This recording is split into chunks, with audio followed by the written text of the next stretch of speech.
Sanayin mo yung sarili mo na mag-isa, para kahit walang nandyan para sa'yo, kaya mo. Kasi sa huli, sarili mo lang talaga ang maaasahan mo.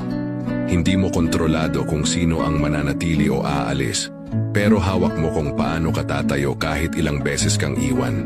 Hindi ibig sabihin ito na isasara mo na ang puso mo sa lahat. Ang ibig sabihin lang, buo ka na kahit mag-isa. Strong independence builds inner peace. Minsan, kailangan mong matutong mag-celebrate ng wins mo.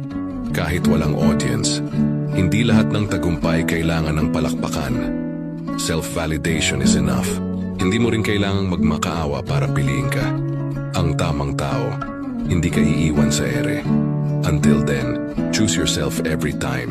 Kapag sanay ka na sa sarili mong kasama, hindi ka madaling matitinag. Wala kang takot mawala ang hindi naman sigurado. Confidence grows when you stop depending on others for happiness. Sa huli, ang tunay na lakas ay yung kaya mong tumayo kahit mag-isa.